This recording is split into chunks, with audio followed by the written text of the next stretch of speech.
A quick note before we get into the episode. Oversharing is a podcast for entertainment purposes only. It is not a medical podcast and does not constitute medical or psychological advice. Always seek the advice of your physician or mental health professional. Hello and welcome back to Oversharing. I'm Jordana Abraham. And I am Dr. Naomi Bernstein. How's it going? I know you had an app that you found interesting that you wanted to talk about. Yeah, I wanted to pick your brain if you have seen people on YouUp using AI for dating. In the sense, there's this one particular app. I guess it's like a therapist that, I don't know how they did it, but they like captured his essence into an app, and he will tell you how to respond. He will give you concrete answers, how to respond to a text, how to approach even as early as like on the dating app, how to send a message, as well as, you know, kind of comforting you and supporting you if you've been rejected or stood up. But I don't know how I feel about it, because it's almost like it's one thing to be intentional about your communication when you're dating. It's another thing to be like, you know, Roxanne. I don't know if you ever saw that Steve Martin movie. You were probably very young. I don't think so. From the 80s, where there's this like really handsome guy, but he's like kind of a dope. And he wants to talk to this girl. And so this, you know, this guy hides in the bushes and like tells him everything to say. Oh, like Hitch. Yes. It's a more modern version of that. This is like I think maybe like a very, I think that the premise came from like a Shakespeare thing or something. It's like this old kind of concept of, you know, the handsome guy that's like getting help how to talk to women. When it comes to AI and interpersonal relationships, I think it is an interesting question of like, where's the line between getting some helpful wording tips and, you know, pretending to be someone you're not? I don't know. It's interesting, this concept of, and I guess as a therapist, maybe I have my own, you know, fear of my own obsolescence, you know, with this, where I'm like, you have like this therapist in your pocket, where like literally in the moment where you get the text that this person's no longer interested in seeing you, it's pretty, like, in a lot of ways, it's kind of cool. You like type it all into this app, and not even just ChatGPT, because ChatGPT is not really a relationship expert. It just like sucks up every single thing on the internet. But like the idea of a actual relationship expert that's like in your pocket at any moment, that you're kind of like, I'm really sad, I can't stop crying about this thing, and they're like with you. It's kind of cool. I think we've talked about this in terms of other stuff of like, can AI replace therapy, or can you is it okay to ask them questions? And I think like, yeah, AI is probably as good as an entry-level life coach or therapist. Like, and that's the entry-level job argument, which not to say like that those people, like, that's not an issue in itself, and that entry-level people need to start somewhere and they're competing with a robot. But I wouldn't say that an app would be a replacement for someone with a therapist, or even like in terms of like dating, like how to text someone. I think it's a good jumping off point, and it can help you with wording, almost like using like a thesaurus. But like, I don't want to keep saying the same word over and over again. How do I say this in a different way? Yes. So I think it's like, as long as you're just not like copying and pasting it with no like inclusion of your own, or no, in terms of like texting someone. I've gotten like AI tips on like how to soften wording in a text message. Right. Or I've definitely received texts from people where I'm like, this sounds not like you. This sounds like a cleaned up version, or like, and are you offended by that? Yeah, a little bit. Okay. I'm a little bit like not, I don't know if offended is the right word, but I'm a little bit like, I'm talking to a robot. Yeah. I mean, I use it mostly for like internal stuff for myself, not really for like sending out to others.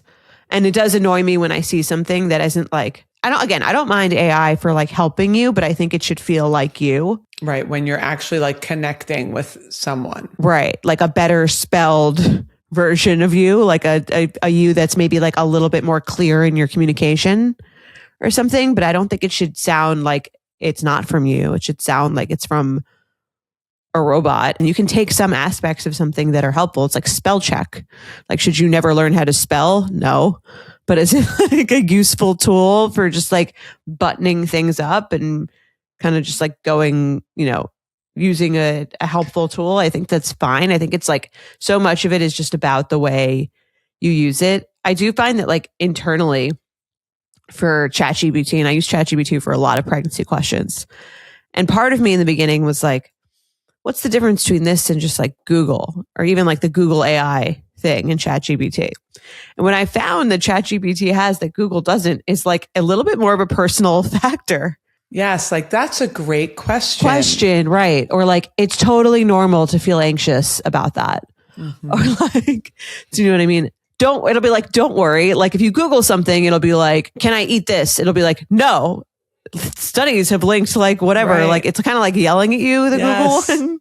And I do find ChatGPT is like a little bit more like has a little bit better bedside manner. Right. And I also find myself like speaking more nicely to chat. Like I will sometimes be like, can you please? And I'm like, why am I asking please? This isn't a person. I don't need to be polite, because ChatGPT is like being polite to me. So I feel like now I need to like say please and thank you to this robot, which is like not a person and doesn't care at all if I say please or thank you. Right. But you still feel kind of bad. I actually think it's a good thing to keep though, just because like you'll probably be talking to robots even more than in the past, in the future. And so you don't want to lose that personal touch when you're speaking to a real human. Because I think if you get too used to being like, give me an example. Right. Well, totally. Well, that's the other drawback, I think, to this is almost like when you're being given, I think that's a big part of like what we're losing in society as a whole. Is like we're just being given everything instantaneously to where our brains are no longer going to be able to do the work to create these things. Like I feel like we're just going to atrophy. For example, like I have 2 middle schoolers that are like in honors math, and math is not my strong suit and it's hard. And so we use ChatGPT a lot to kind of go through the questions. First of all, it makes mistakes, which is annoying when you're doing math. Where I'm kind of like, you would think that would be like the easiest place thing. Be the best. Yeah. No, it makes mistakes. And the other day, Lila was like going through it and we were trying to understand it. She was going through it. She's like, I think it's wrong. And then she said, like, I think you're wrong. And it was like, oh, great catch. I was wrong. And I'm That's like, weird. now you're annoying me also. Right. But I digress. My point is like, the whole reason we have 12 and 13-year-olds doing these math problems is so that their brains like learn how to figure things out and tolerate frustration, to like grow new neural pathways and learn new things and be able to, handle hard things so that they can figure things out. Like we all know nobody's using like y equals mx plus b in their real life. And no one is ever going to use it again because it's all going to be input into a computer anyway, who's going to do all of it for us. Like no one ever really needs to do any type of calculating. But the point of it is so that we can be frustrated and work hard and figure something out when we don't want to. And even with the relationship piece, if you're filtering everything through like an AI app, like this relationship specific AI app or anything else, you're not strengthening your ability to communicate in that soft way, that ability to say something like, I totally understand how you felt about this. I just wanted to share my perspective, or whatever it's going to do to soften it. Then when you're in person with that person, you haven't practiced that because it was given to you. You copied it, you pasted it, you sent it. And so I don't think and there's real consequences that we're not experiencing. Like if you're dating someone and you like come at them because the restaurant that they picked was closer to their neighborhood than your neighborhood, and you like don't say that in a nice way, they're not going to want to see you again. Like there's natural consequences, but if everything's filtered through, you get further on in the relationship and then you can't do that in real life. And now you actually have to deal with the consequences of that, which I guess happens eventually, but it just feels like we're not learning how to communicate by taking the easy way out. Totally. And I think there's so much with technology that happens with that. And I mean, it's kind of why the only thing that's really stayed the same is like an in-person, face-to-face conversation or even a phone call.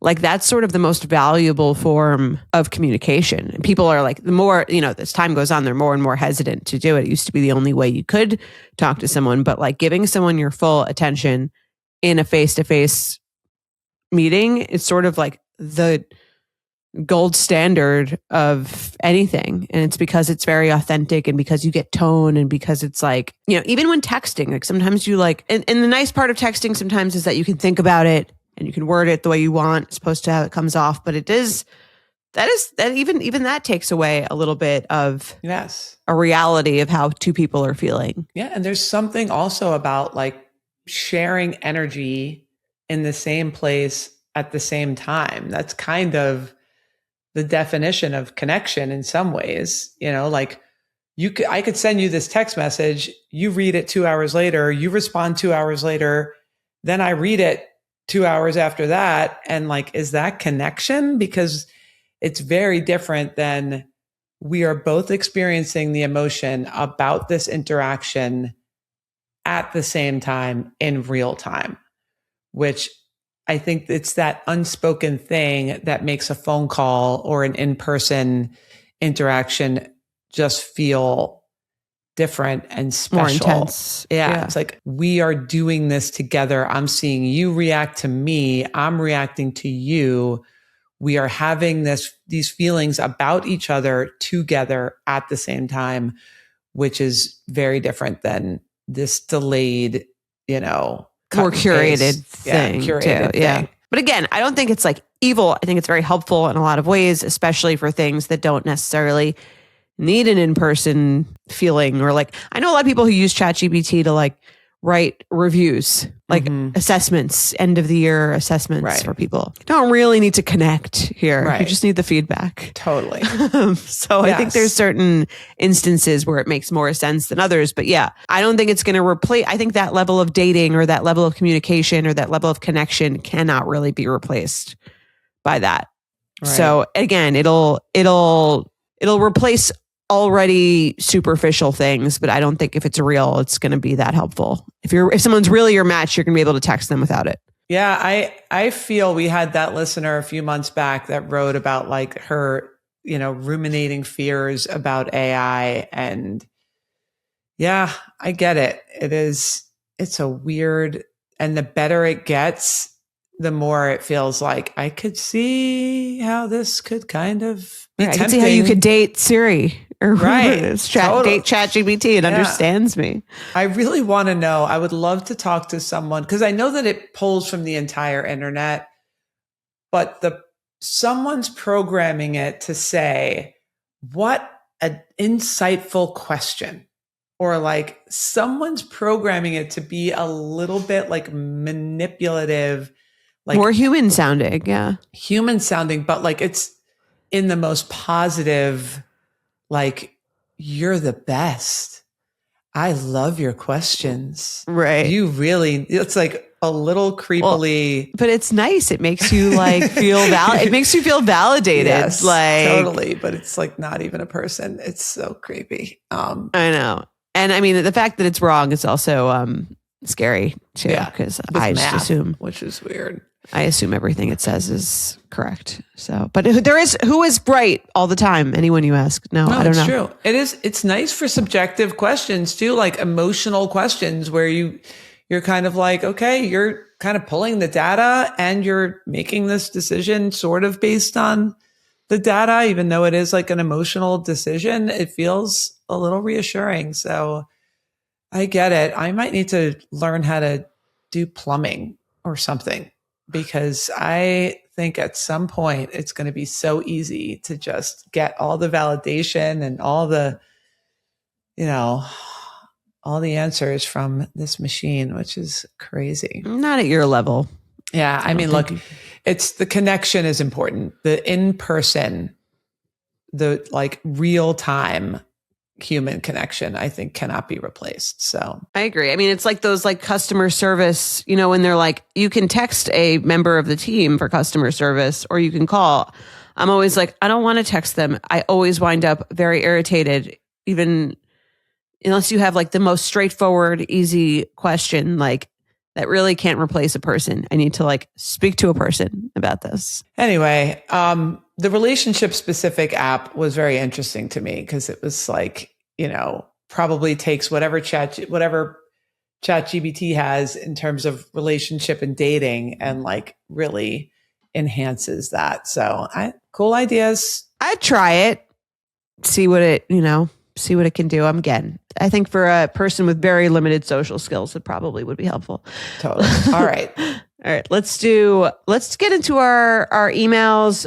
If you have a voicemail, you can leave us a voicemail at 646-363-6294, or you can email us at oversharing@betches.com. If you're a subscriber, you get 2 bonus episodes a month. We look at feedback. We share some more personal stories or thoughts. And also you get all the episodes a day early and ad-free. Or you can join one of Dr. Naomi's therapy groups. What a great way to kick off the year. Yeah, come find us, naomibernstein.com. We will match you up with a group. Cannot wait to have more of our listeners in there. If the level of questions that we get is any indication, our listeners are just really introspective, insightful. They ask great questions that are super relatable. And so the group is a great place to kind of take that to the next level. So naomibernstein.com, come join us. We're better than an AI assistant. Yes. Okay.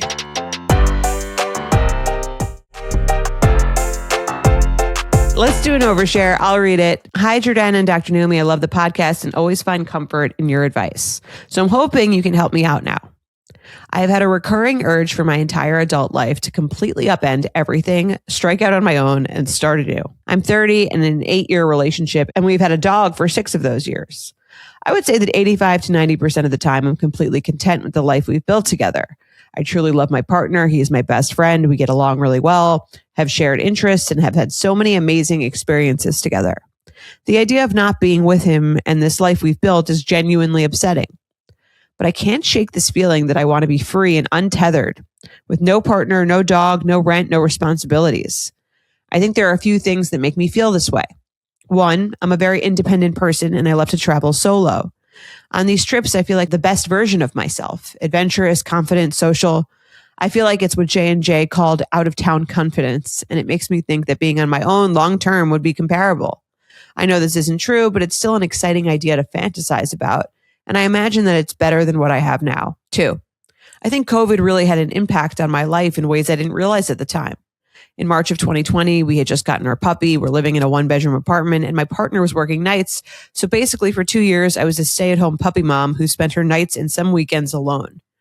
At that time, I don't think it bothered me a lot aside from feeling lonely, but looking back, I feel like I completely wasted those years of my life. I've been settled down for so long now, and the idea of continuing that for the rest of my life fills me with existential dread. I also get the feeling that I'll look back later in life and regret never having been on my own. 3, while my partner and I have a good relationship, we have our issues. Our sex life is not especially fulfilling for me, and I don't really enjoy the sex that we are having. It lacks intimacy and passion and is pretty mundane. I find myself fantasizing about a life where I date and sleep with other people. Of course, in this fantasy, everything is great, which I know wouldn't necessarily be true. There's also an issue of our future plans not aligning. I am unsure and always have been if I want to have children. He has said he does want them and has even suggested we start in the next few years. I think he assumes I will eventually want them, but I really don't know. I've never been the kind of woman who fantasized about her wedding, marriage, or family, and I have no interest in prioritizing that anytime soon. 4, the ability to see other people living out my dream life on social media makes me constantly aware of my own position. I know people only post their highlights, but it still sets off my imagination and causes me to look at my own life as dull and unfulfilling. My questions are, Is this recurring desire something I should seriously consider? Am I just seeking the next best thing without appreciating what I have? Or am I stuck in a thought spiral fueled by delusion and boredom? Thanks for your help, Betch with an active imagination. Okay, All what do you right. think? I'm glad she wrote in. This is almost like the flip side. We talked a couple of weeks ago about how hard it is not to be partnered and not to have that security and feel alone. And, on Valentine's Day, you see all these people that are in relationships and you fantasize about how amazing it'll feel. This is like the flip of that. Right. Which I totally get. I mean, she's been with this person, aside from the lifestyle, which feels probably routine and whatnot, is like she's been with this person since she was like 22. Sounds right. like. So her entire adult life, basically. This is a hard one. I've definitely had patients where you meet what feels like your person very young. And that's like, I know some people feel like that's the dream. You marry your high school sweetheart and like you never have to be single and you never have to date and be rejected and go through apps and all of that. But it's very real that you end up having these regretful feelings of like, what if I never feel totally satisfied that I've done all the things that I want to do? So, right. And what if I could like a different life better, but I never had the chance to find out? And then you kind of are in this thing where you're like, do we take a break? And then you both date other people. And then what if you end up losing this person because they fall in love with someone else, or you fall in love with someone else, or it's scary. It's a hard spot to be in because it feels like nothing's wrong. Why would I change it? I just want to normalize all of her feelings. Like, you're not a bad person. You're not like, there's nothing wrong with you feeling this way. And I think there's two options. I think you definitely need to talk to your partner about it. And maybe you want to shake things up together is an option. Could be like a first attempt. And the other option, I guess there's three options. Do nothing. Keep living the life that you're living. Talk about it. Tell him how you're feeling and see like if the sex feels like it's boring or lacking, or he's looking to be more domesticated and you're like, that's the exact opposite of what I'm looking for here. Right. To try to figure that out together. I don't know if she's spoken with him about it, but I think that could just be like a way to shake it up without necessarily like leaving the relationship and breaking up. And by sharing it, it might like release this feeling of like, I'm living this lie, which is probably making her feel worse or more suffocated by it because it's so like held in. So I think if you share it in a way that's like kind and open and thoughtful, it's tricky to do. I mean, like, because I can imagine being on the receiving end and hearing this and being like a little, right, like this is offensive or scary or, being very hurt, but this is hurtful. This is really hard. And I think I might have said this on here before. I do a lot of couples therapy, and a lot of times I will see couples, not exactly the scenario, but something like this, where one person is having these doubts. They're fantasizing about other people. They're thinking about a different life. They don't share it because it's really hurtful. And then they end up like cheating, or, they end up cheating. Other ways to like get out of it. And that is so much more hurtful than just kind of expressing the doubts before they turn into actions. But the avoidance of that is, really normal. And it's really hard sometimes to say, hey, I'm not sure I'm really happy in this life that we have. I find myself fantasizing about something else. And that's really hard to say. So I don't blame her for not wanting to do it. And it's been 8 years. And she said she's been feeling this way like for almost all of them. And I don't think it necessarily means they're not right, but it means she's not sure that it is right. is kind of what I'm hearing. And I do think if you share that with someone, I mean, if that person's been with you since they're 22 too, they might be like having some feelings of, even if they can't relate to all of it or they feel more secure, I'm sure they might be saying something like, oh, I've thought about that too. Like that's something that's crossed my mind. And that could build a lot more intimacy if you're like both sharing these things, which seem like impolite to say, but are based in reality. That brings you closer. That brings you sort of like to a new level of sharing your true self. And then you can work on it together. And whether the relationship survives, I think depends on like so many other things. And how that goes. And I get that's probably scary in itself. And she might hate it. I mean, I would almost like equate this to wanting to start your own business. You have a job that you've been in for a while. It feels really secure. It feels like, it's not bad. You like it. It's all you kind of know. There's nothing wrong with it. But you're like, but what if I started this passion or what if I did this thing? And like, it's just so hard to know what life would look like the other way. But just like with a job, I think there's ways to like experiment within the thing that you have before making like a huge move. And that's sort of like what I would suggest is like, don't like do anything crazy yet. Sort of like stick your foot in like, how can I make our sex life a little more exciting? How can I talk to this person and maybe like express these fears and maybe it'll bring up a conversation that'll help me feel more connected or help me feel more excited about a future. I love that advice. I think there is like so much of what drives us is fear-based. And she's been safe for so long that like, I think boredom comes from feeling really safe and really comfortable. And so there is like, I do think, and this is probably one of her fears, that if she broke up with him and she's out in this pool of people and she's 30 and then she's 35 and now she's going to be like writing into you up about her timeline and I need to meet someone and there's nobody out, like there's this fear thing of like, now I need to get that security back. So I think as humans it's very natural that like we constantly want to like kind of tip to this perfect area of like, I'm safe but I'm not bored.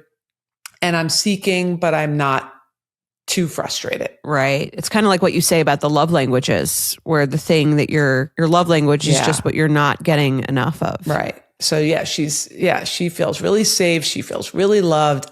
There's thousands and thousands of people that would love to feel like this, just like domestic security of this person that's not going anywhere. He wants to have children with you and this feels great. But I get that when you have that and she's never experienced really not having that. So that fear is not like wired into her. We're doing this thing in our group right now around like figuring out what is your authentic self and like, what is the feeling that you're looking to have from the experiences that you're having in your life. So I think she's having this crisis in some ways too, of like, I'm looking to feel something different. But it's really hard because sometimes you do have to kind of unravel your life that you've created around what once felt like really safe, now feels like it was more coming from a place of protection than living your true authentic self. Right. And only she can really know if that's the case. So good luck with that. That's going to be, maybe you just need like 5 or 6 single years on the apps going on the same bad dates. So yeah, you know what she needs? She needs I hate to say it, she needs her boyfriend to like make her a little jealous, make her a little insecure, get interested in somebody else. And then I'm not saying this is not what you need, but this would give you enough of a challenge and a jolt of fear that you wouldn't be bored anymore. Right. And that's not to say maybe you want to live your life, your authentic self is traveling and seeing the world and not living like the pet sitter that just wants to like travel the world and like not have a home base. If that's what you want, maybe that's what you want. I'm not saying don't go for it, but I think sometimes boredom is safety. Yeah, there's no right decision here, but I think there's some exploring you can do before you make anything. So just start with that. see how it goes. If you want to start with that and then write back to us, we can help you with part 2. Would love this. Talk to your boyfriend.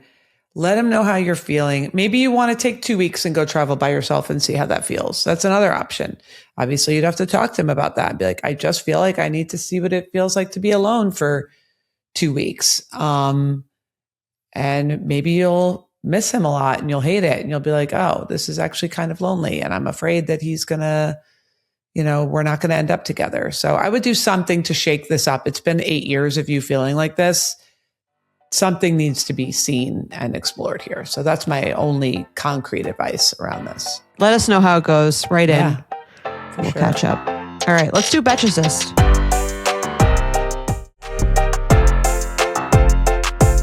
Hi, ladies. Love the show. I've been a subscriber for You Up since it was possible to be a subscriber and seen y'all in New York City for a live show in 2021. Oversharing the same. Have not missed an episode. Jordana, congrats. Literally cried listening to you open up. You're an inspiration in so many ways. Anyway, I have a dilemma. I consider myself a friendly person, open to whatever opportunities, experiences, or whatever life throws my way. I consider myself type B and mildly a people pleaser, which I have worked on the past few years to make boundaries, hold people accountable, etc. Anyway, I currently live in a very small town, which I love. I'm married almost 1 year and we have an almost 2-year-old, and I consider my relationship with my husband healthy, strong, and stable. He's the most logical, dependable man I've ever met and keeps me grounded and holds me accountable. Anyway, I started playing tennis several weeks ago and I immediately noticed this girl who seemed close to my age. I'm 35. She was very nice and we started chatting during tennis practices. Eventually, I invited her out on our boat with me and our friends, and we started what seems like a genuine friendship. She's super kind and seems very respectful, and I truly have nothing bad to say, except she doesn't own a bra. Here we go. She literally never wears one. Never. I thought maybe it was like a little bralette thing and forgot her real bra for tennis practice, but no, she literally never wears one. And I asked her the other day if she owned one and she said no. She said it made her feel claustrophobic. Anyway, it was whatever with me because we play tennis and sometimes is distracting, but not a big deal. But I went to play with her and invited my husband, who is off work, and she was literally wearing a see-through sheer white shirt and you could see everything. To make matters worse, my best friend showed up with her husband and kids to join the tennis sesh and haven't stopped giving me a hard time about my friend nipples. Love the nickname. I think she's super nice. She seems super genuine. I've asked her if she could wear a bra to this 5K I want to do on my birthday because it would be weird with nipples out. I honestly just don't know what to do. Do I continue to educate her on social norms? Do I end the friendship? Do I get over the headlights? Do I do a combo of these? To be honest, it just makes me super uncomfortable. And to be honest, I'm uncomfortable about her in public. Like, don't you get it? I thought I'd recommend pasties next time we hang out, which is usually a weekly basis to play tennis or get lunch. Let me know what y'all think about this dilemma. I'm pro body positivity, but help. My husband calls her nipples. This has gotten too far. Signed, please dim the headlights, Betch. This is very funny. This is really funny. I could see her like internal dilemma of, but I mean, she said a lot more than I would, where she's like, I've asked her to wear a bra. To the 5K. I've recommended pasties. Like, I would feel really weird saying that to anyone, a new friend, unless if it was like my sister or something, or like someone I've been friends with for 20 years, I'd be like, what's going on with the bra or whatever. But to a new friend, the fact that she's already recommended that she wear a bra or asked her to wear a bra to her birthday 5K is like, she's bolder than I am already. Look, I think this is her prerogative. If she wants to not feel claustrophobic and she doesn't want to wear a bra, I get why it's uncomfortable, especially like when you're kind of bringing your husband around and it's sort of like, it just feels like we're both looking at kind of like a naked woman, and that's not what we were here for. Yeah, like if you had a friend who wore a bikini everywhere. Right. I mean, here's the thing. I think it could affect the way that you see them as their personality type and factors into how much you vibe with the person. Does that mean that you need to never see them again or end the friendship? No, but like maybe she's your friend that you see for lunch alone, or maybe she's not your favorite, like in public friend. I think it's okay if it makes you feel weird, and that does affect how you place her in your life. It's interesting. If we really dig into what is it, it's almost like we've all put clothes on, and we all have collectively as a culture have decided that like female nipples are private. We've like decided that. And so when someone, and why have we decided that? Right? I mean, why have we decided that seeing someone's penis in public is exactly private? And I think it's because there's a sexual arousal component of seeing naked bodies that's just like not welcome in all scenarios. Like this idea of if you did see someone's penis out or you saw someone's entire breast out, the reason why we cover these parts is because people get aroused by them. That's how this whole covering our bodies started. Right. Because it's like there's a time to be aroused and there's a time to like do your taxes and play tennis. And they're not all at the same time. Right. So I think digging deeper, it's kind of this feeling of like, we've collectively decided that I want to take my husband to this thing, but I don't want him to be aroused by your nipples. And that's the same reason why, like, you know, my husband's not going to go out without his pants on and like swinging his dick around, because like, that's not part of this conversation. That's not part of this like social interaction right now. And so she's bringing, I think, a feeling of sexuality and a potential arousal or enhanced, it's just human nature. Yeah. And I mean, there's communities where they don't believe that. There's like nudist communities where everyone's sort of changed the social norms to be different. They're saying we don't need to live in a world where that means that, but it doesn't sound like that's the community that you guys are living in. So I think it's interesting, like why it's like the idea of like, it makes you uncomfortable. Like, why does it make you uncomfortable? Because it's like bringing sex in the room when that's not really what you're looking to do, what you've signed up for. I get it. I think it is. It reminds me, and then the judginess around it of like asking someone to stop comes from that place. Like I remember we were in Miami and Brooks was, I don't know, maybe he was like 4, and we were sitting on a beach chair, and this woman with like a big juicy butt and a thong kept walking back and forth.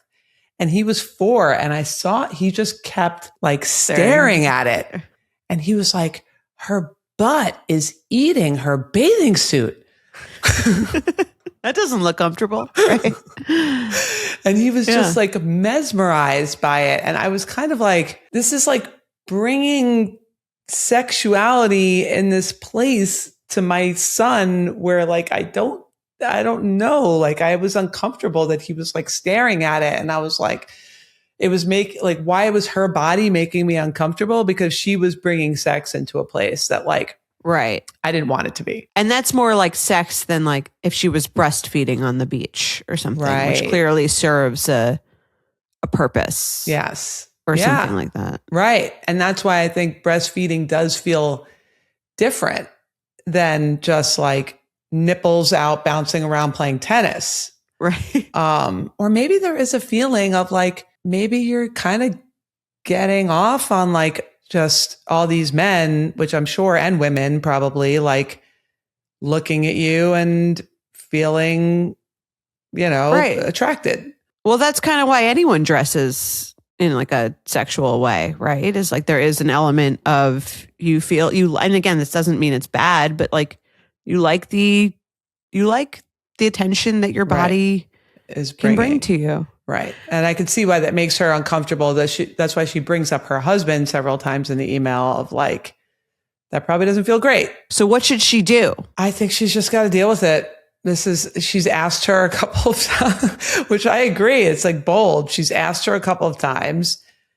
She doesn't want to cover her nipples. I think she has to weigh like, how much do I want her at my birthday party versus the discomfort of the nipples? Because it's like, I think at this point you can't really ask her to change again. This is what she wants to do. Or if you enjoy her company, you could enjoy it in a more private setting where you're not inviting your husband, you're not inviting kids.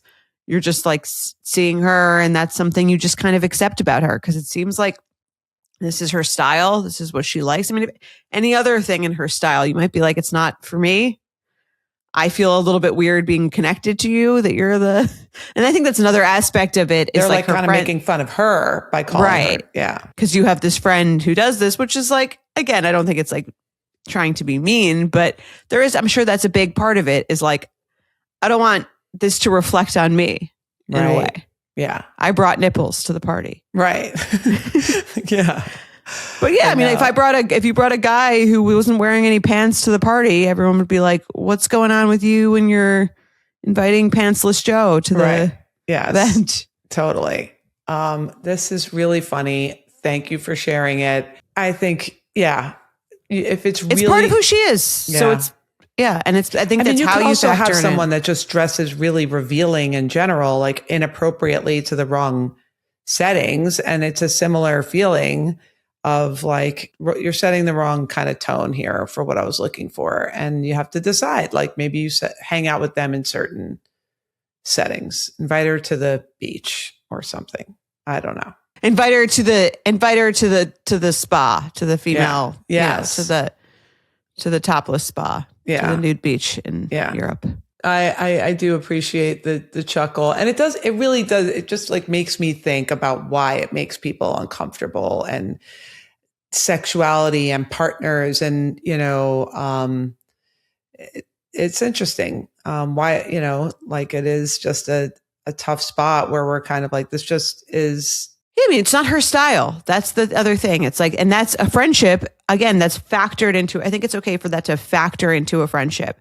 Just like that could factor into a relationship. If I was dating someone who dressed in a certain way, that might affect if I was more or less attracted to them, or felt more or less of a match with them. Totally. We talked about parenting styles. I mean, that's another, it's just kind of like, you're a match in this way or you're not. So good luck. Send pics. Yeah, I'm impressed with her. Yeah, definitely send pics. I'm impressed with her level of bluntness, and send an update if you do have that conversation again.